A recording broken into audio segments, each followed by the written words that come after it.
Après les fêtes, je vous le disais, l'organisme a besoin de souffler, bien sûr. L'heure est donc à la fameuse détox, un mot qui suscite bien des questions. Il est devenu en effet le symbole d'un marché très lucratif, celui des compléments alimentaires. Enquête signée Floriane Parfait, Jérôme Régali et Roxane Runel.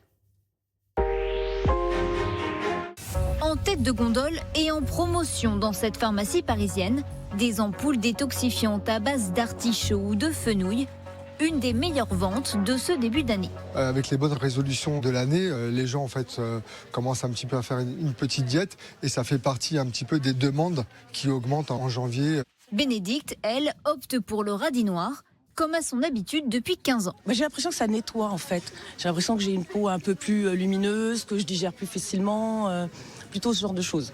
Au rayon minceur, ce jeune couple examine les produits. Léo arrête son choix sur ce flacon aux multiples promesses. Ça dit draine, brûle et détoxifie. Puis si ça marche, je le reprends. Et si ça marche pas, j'essaierai un autre produit.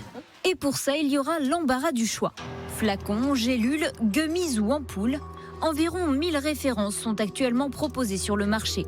Sur les emballages, des promesses variables, de la protection du foie au confort digestif. Alors que signifie vraiment le terme détox et quel est le lien avec le foie ou la digestion ? D'un point de vue médical, la détoxification est une fonction physiologique principalement assurée par le foie. Il intercepte les substances toxiques comme l'alcool ou certains médicaments, les transforme en composés moins nocifs pour qu'ils soient ensuite éliminés.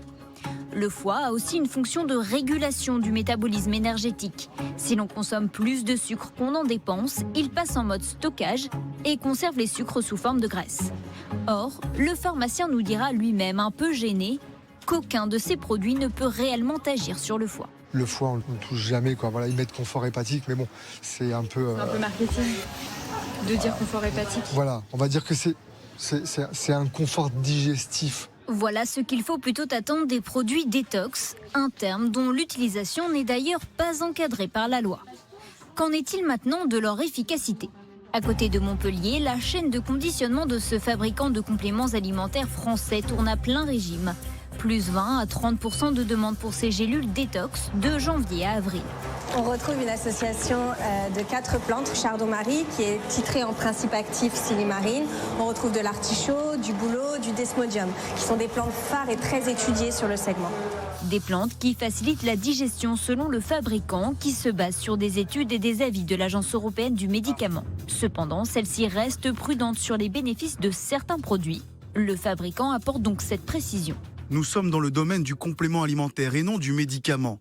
Nous ne sommes pas autorisés à évaluer des populations malades avec un complément alimentaire. Il y a donc souvent des lacunes méthodologiques, ce qui ne veut pas dire que le produit est inefficace, mais que des preuves supplémentaires seraient intéressantes. D'où les effets inégaux, si l'on en croit les avis. Efficace sur la digestion. Malheureusement, je ne vois pas de changement sur moi. Si les effets varient d'une personne à l'autre, la consommation de produits détox n'est pas anodine. Quelques effets secondaires d'ordre digestif ont été signalés à l'Agence nationale de sécurité sanitaire. Pour cette gastro-entérologue, mieux vaut opter pour la meilleure des cures, un mode de vie sain. Ce serait vraiment illusoire de penser que ça puisse remettre les compteurs complètement à zéro. Moi, je vous conseille effectivement, en numéro 1, c'est l'alimentation. On va limiter bien évidemment tout ce qui est sucrerie, alcool. Pour rappel, les autorités sanitaires recommandent de demander l'avis d'un professionnel de santé avant la consommation de tout type de compléments alimentaires.